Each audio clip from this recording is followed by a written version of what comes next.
Welcome to the inaugural episode of our special series on bamboo, a plant that is deeply rooted in the culture, environment, and the economy of the Philippines.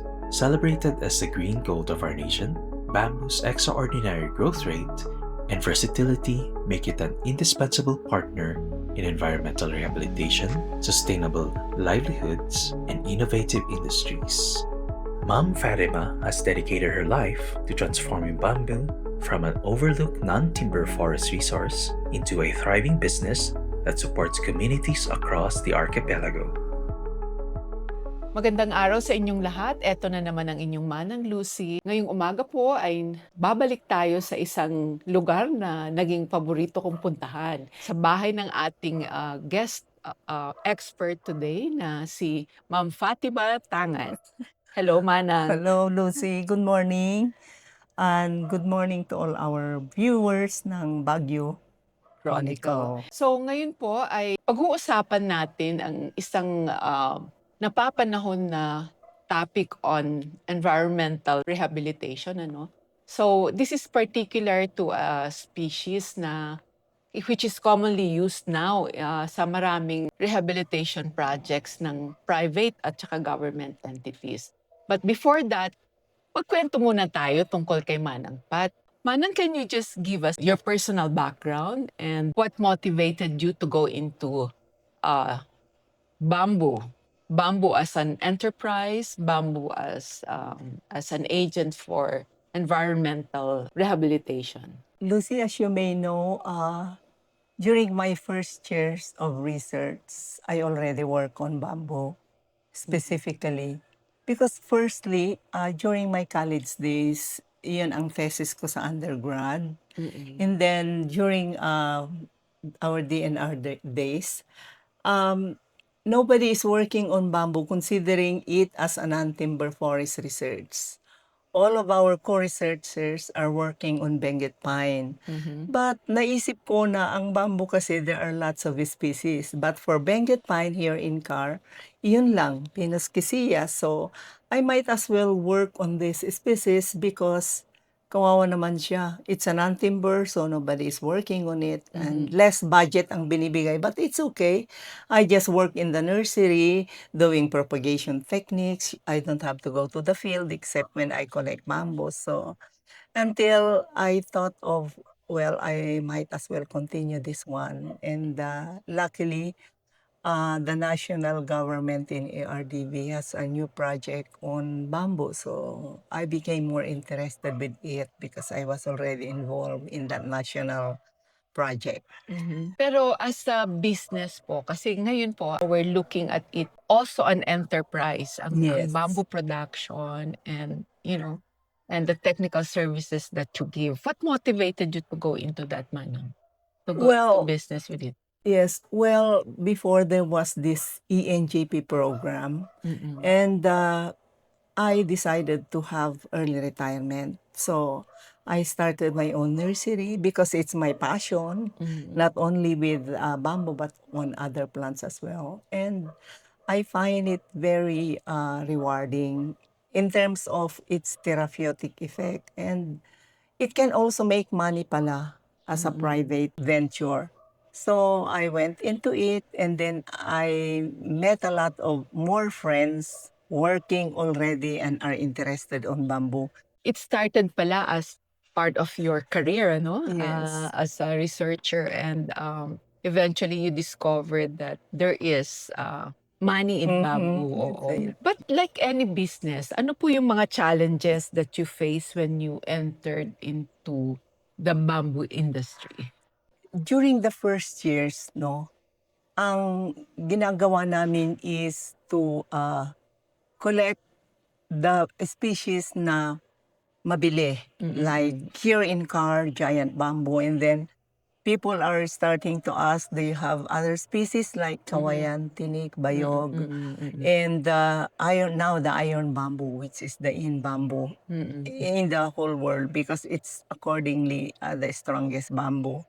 So I said, Well, maramihan ito. Marami ito. Mm. But if you are just husband and wife, Mm. you have to hire people to Mm. meet the demand, no? Mm. Because in plantation crops, minsan they ask, they have 1,000 pots of this? Mm. 1,000. Do you have 500 of this? They have 200 of this. So, medyo demanding ang plantation crops. So I said, I think I'll focus on Mhm. ornamentals because in ornamentals you can produce konti lang dahil maraming plant enthusiasts who are into just collection, who Mm. are into bambusetum establishment. So Mm. maybe bambusetum is just a collection of bamboos in the open, in the field. It's a living library for that Mm. matter. Mm. So nakita ko na maganda rin pala ito, no? Mm. Because you can help them develop their Mm. bambusetum, you Mm. can recommend kung anong species, and it has become nationwide na ang connection mo because if they don't have that species, do you have it? Sabi nila. And Mm. with this media, medyo mas madali na because you just send a picture and you tell them this species came from. Oo, Ganun yung lang. Bamboos are not only for houses na for private, but mining companies are already into this. mm. And I'm so happy for that, no? Because Mm. nagiging wider yung nagiging broad yung gamit ng bamboo into Oo. environmental rehabilitation. It's not for livelihood na. So, dumadami na ang curious or interested sa bamboo. Even now, I might as well say na bamboo is already within the tourism industry. Mm. There are already, like in Bataan, there are already private companies who contact me na, pwede ba ito sa tourism industry? Well, in other countries, it has been very popular in developed countries. Mm. In our place, there are already that we have help, like Carolina Bamboo Garden. And now it's into the Also in food Baguio. industry. In Baguio also. In Yes, Baguio, oo. we have some already Yes. that you might not yet know. Pero marami na rin tayo. I think we have 5 na, Mm. which we might mention later na who are Yeah, now oo. into tourism. Oo. Very versatile kasi ang bamboo. Mm. Environment, tourism, livelihood, rehabilitation. So, Mm. it's very versatile and it's really a lucrative business as well. Mm. How would you describe the scale and the scope and scale of your bamboo business? Well, now in the Philippines, well, humbly I can say that micro pa rin ako. Oh, Pero ang maganda dito is oo. the farmers that I have trained before, Mm. when I do not have that species, I will connect them to buyers. Mhm. So, Mhm. um, So, do say, you consolidate? Is that what you call? some I Yeah. Oh, consolidate, yeah. yes. Oo. Some they go directly. You just contact this person and Mm. bahala na kayong mag-usap. Oo. So, But some also buyers, they will always contact me because for the technical advice that is free. yeah. If Okay. they get it from me, I'll tell them how to manage them, how to plant, establish their plantation, how to harvest, when to harvest, what are the mature species na pwede Mm. nang harvestin. Mm. Bakit maliliit sila? You have to do something, Mm. management Yes. activities. Yes. Kaya Oo.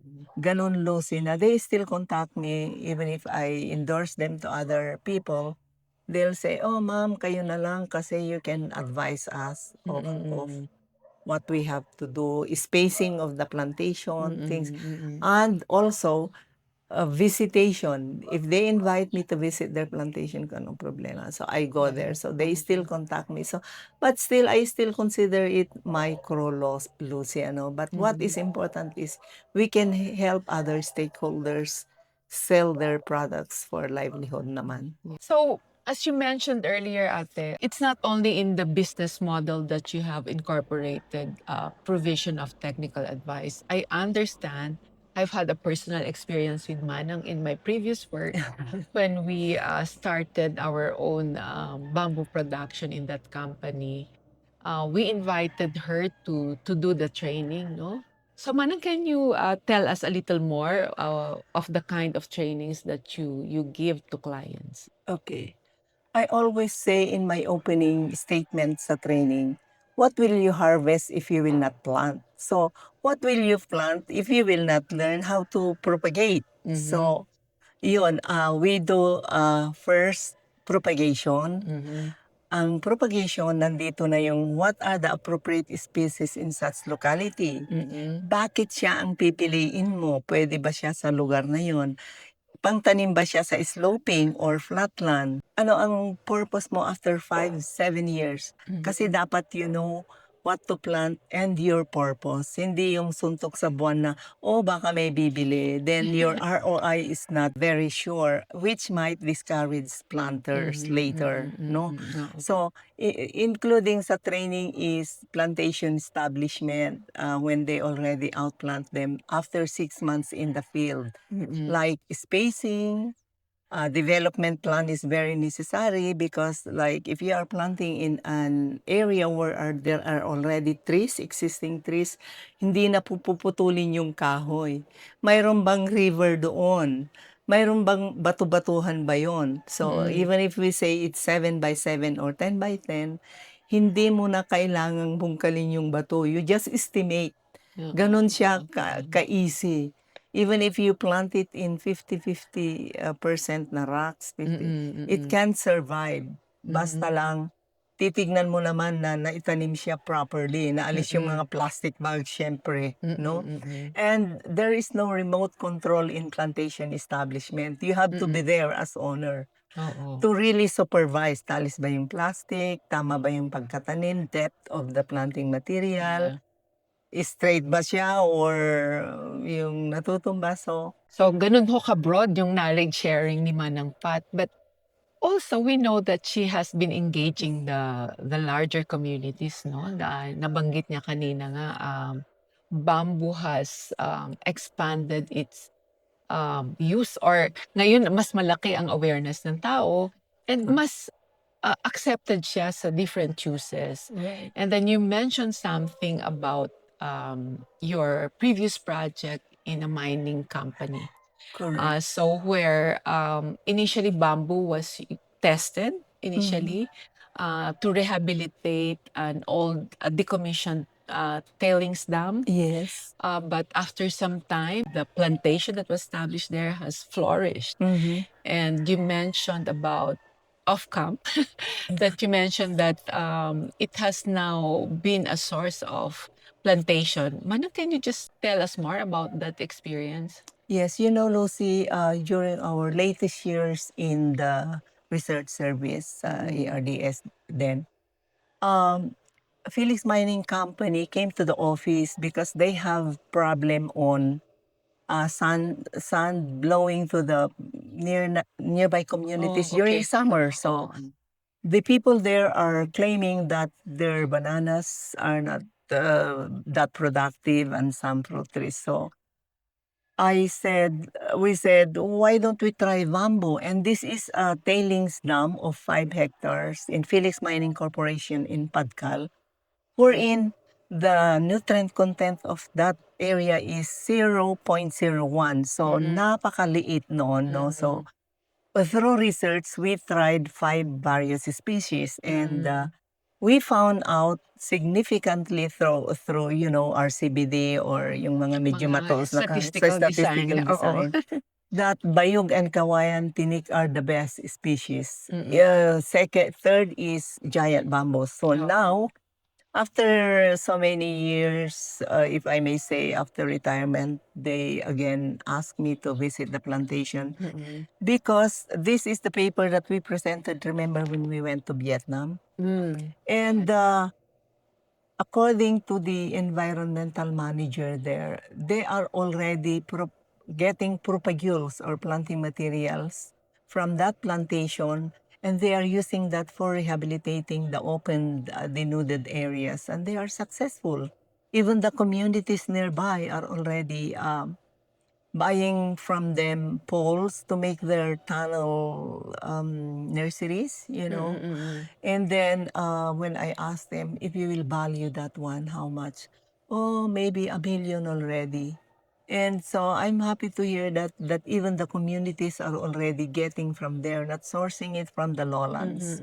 So it's a big help for their nursery. And what is important is there are already birds, butterflies, and other insects going there. So how would you know that the area is rehabilitated? When there are already other species, plant species going there, and if there are already other insects, birds, and butterflies, and other forms of animal um, things that are going there. So it is fully rehabilitated already. And again, 2 years ago, ISRE, Itugon Suyuk Resources Incorporated, they obtained from us 2,000 more than 2,000 propagules, and they aim to do it as a part of their tourism industry. So mostly they got ornamental bamboos as well as plantation crops. So I'm happy for this. Mining companies should do this. Even Benguet Corporation before, they already planted. From your experience, Manang, what are the biggest challenges now? So we mentioned that there is so much the awareness on bamboo as material for several purposes has grown exponentially. Ang laki na ng awareness ng mga tao from plant enthusiasts, ang Yes. dami na, at saka mga environmental rehabilitation proponents have already taken notice. Meron pa bang challenges sa bamboo industries dito sa Philippines?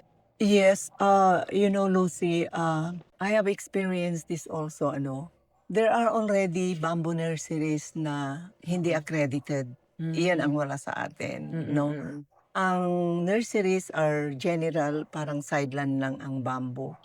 Now, if somebody will buy from them, sasabihin lang nila yung common name, not the scientific name. And then they will, when it grows na, iba na yung tingin mo sa kanya.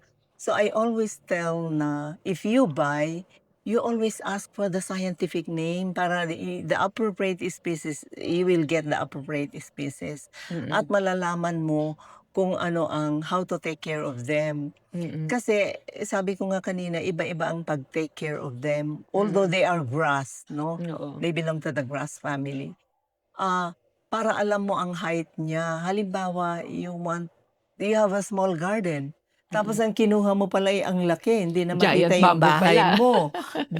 You will be discouraged and then papatayin mo siya. Oo. Because it's so difficult to exhume a bamboo. Once you planted it, kahit nasunugin mo yan, after naputol, there are rhizomes underneath the ground na hindi mo na siya maalis. Ito yung mga challenges na yung mga details of bamboo, hindi nila alam. Isa pa is, it's now very difficult to import bamboo species. If we want new bamboo species, because of, syempre sa custom, yung phytosanitary certificate, at medyo mahal lang mag-travel, syempre. Kaya iyon ang isa ring challenge, no? In terms of pests and diseases, Manang, has it been, do you still think that it's still a challenge in the bamboo industry? Well, no, not very much kasi ang pests and diseases ng bamboo is yung leaf miner, meaning to say kung kinakain ng uod yung dahon niya, pero hindi naman siya that much problem. During rainy season, katulad ngayon, you might as well know for those who have small clumps na mayroon tayong parang mga white fungus sa camp. Nangyayari yon pag like 2 weeks na umuulan, magkakaroon yon kasi sisipsipin nila yung sweet component ng bamboo kasi maraming moisture yung shooting period. That's the shoots. Pero pag umaraw na, mawawala din yun. Without any intervention. The one thing na kalaban ng bamboo is yung if you are not managing your plantation, kinakain ng daga yung shoots. We have observed this in Lagangilang Abra. And up to the 9th node of the bamboo, kinakain ng daga. Mm. But when the people, some people, furniture makers, nakita nila, uy, maganda daw pala na it's a part of the art of the furniture industry. So, yung mga artists, they just know what to do with it, kung crooked yung bamboo, because you do not remove the old comes. Mayroon ding advantage yun pala, no? For It gives artists. character. Yes. So, but iyon ang isang nakita namin, rot Mm. if you do not manage your plantations. At siyempre, idudugtog ko na rin, Lucy, na maraming nagsasabi, oh, I don't like bamboo kasi may ahas yan if you will not manage. Every time I give trainings, tinatanong nila yon. Sabi ko, any plant for that matter, magkakaroon ng ahas yun if you don't Clean it. manage it naman. Oo. What about the government? Anong pwede nilang gawin given the issues that you mentioned para mas maging maayos ang bamboo industry natin? I've been always telling sa DTI, you know, we have already, specifically dito na lang, in Cara and other parts of the country. If you remember, we have the ENGP project. So ito ay matured na sila na pwede nilang pag-harvestan. Ang nakikita ko lang is for these people to guide them kung ano ang gagawin nilang products. Like we have, specifically na lang dito in Atok, marami tayong magagaling na weavers. In Mountain Province, marami tayong magagaling na weavers na old men na. So, iyon ang isang fear ko, Lucy, na itong mga old men or women na magaling ng mag-ano ng bamboo, we should look for them para maituro nila yung mga younger people who are also artisans, who would like to go into bamboo production, like maybe handicraft, maybe yung musical instruments, maybe basketry, maybe furniture. Siguro turuan natin yung mga na ayaw mag-aral or women who are not working, we can show them. Kasi bakit nag-progress ito sa Abra? There, if you go to La Paz, Modeng, bakit nag-progress ito sa Vietnam for non-working mothers? In rural areas, because yung mga government katulad ng DTI should know this, because the DNR is already ready with matured bamboo cones. You mentioned that a lot because of the initiatives of the government. There are a lot of plantations now. Yes. So does it also mean that we have more than the supply compared to the demand? Well, as of now, mayroon na tayong enough, if we call it. Kasi kukunti nga ang nagmamanufacture, no? But kung tutuusin mo talaga, dapat there should be appropriate species for appropriate product. There should be appropriate species for food. There should be appropriate species for furniture. Kasi hindi naman, sa atin, nakagawian na natin, for example, yung kinakain natin na bayog at saka tinik. Pero if you compare that to other 3 species that we have here in Car, pag natikman mo yun, ayaw mo na yung 2 species na yun. Kasi what will you do? You boil that? For instance, no? Yung tinik at saka bayog para maalis yung silica. So baka ang naiwan na lang is wala na yung nutrient, ang naiwan na lang is more of fiber. But what about yung bamboo sa Old Hami that we can grow here, the giant bamboo that we can grow here, also the Gigantoclava levis or the sweet-shoot bamboo na pwede mong kainin na direct na yeah. Raw. So, iyon ang mga appropriate species. That's why going back again na sinabi ko kanina, you should know what you want to do with your bamboos 5 years from now. No? And also, marami din tayong species dito na strong bamboo. Yung bayog is comparable to the iron bamboo. But we imported the iron bamboo because, you know, people when they say, bagong bamboo. Tapos sasabihin, strongest bamboo in the world. I want that. Parang ganun. But we already have data in FPRDI, DOST na pwedeng comparable sa other species. So, like for the engineered bamboo, yeah, we have a species for that. And hindi ka magtataka kung bakit some foreign companies are going now into to Mindanao, like Rice Home, na mamanufacture na sila ng engineered bamboo or laminated bamboo. So from what we're hearing, marami talagang we have seen the role of the bamboo, ano ba ang tawag ba doon? The green gold. I think for some people, this is referred to as the green gold. Nakita natin na apart from its role in the addressing environmental concerns, it is also a big source of revenue. So it helps in our economy. How can bamboo help the Philippines meet its sustainable development goals, particularly in renewable materials and green industries? Malalaki ang area ng mga mining companies, no?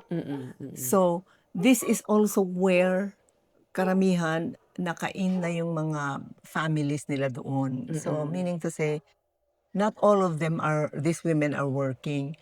So, ang nakikita ko dito is if a mining company has already a bamboo plantation, and I hope more mining companies will go into it, kasi no doubt na maganda siya. Not even in the South. Sasabihin nila maganda. And even in other countries who are into mining. Vietnam. Bakit ginagamit nila ang bamboo?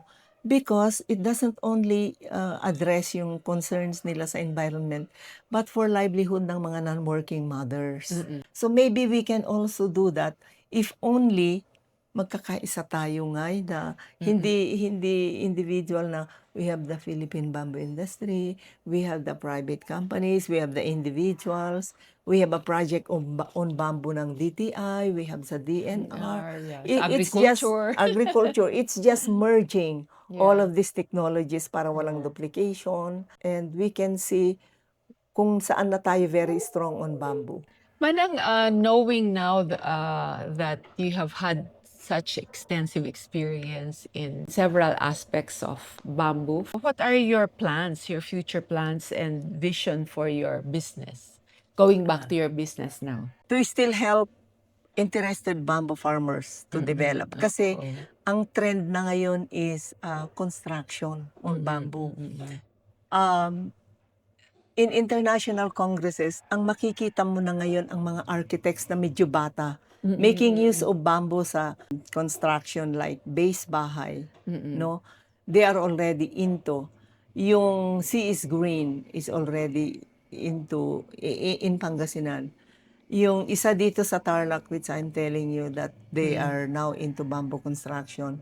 And ang trend ngayon kasi in tourism is people doesn't want to go to cities anymore. They want to go outskirts to look at these areas na where there is nature. Ito na ngayon ang mga gusto ng mga tourist and indigenous food. So ano yung mga indigenous food? Well, as early as many years, mayroon na tayong bamboo fries. Mayroon na tayong bamboo kimchi in China, for instance. Mayroon na tayong bamboo achara, which are very common here, but we are looking into other products like yung mga lotion. Vietnam is leading in lotion, mga beauty products. We should share our knowledge, ngay Lucy, because we do not own it. The Lord just gave it to us. Yes. So looking back now, what has been the most rewarding aspect of your experience in the bamboo industry? Well, napilitin akong mag-aral ng media because that is how I show it doon sa Facebook or PM. And I get a lot of friends of the same likes. We exchange ideas. I get to see places just to learn about bamboo.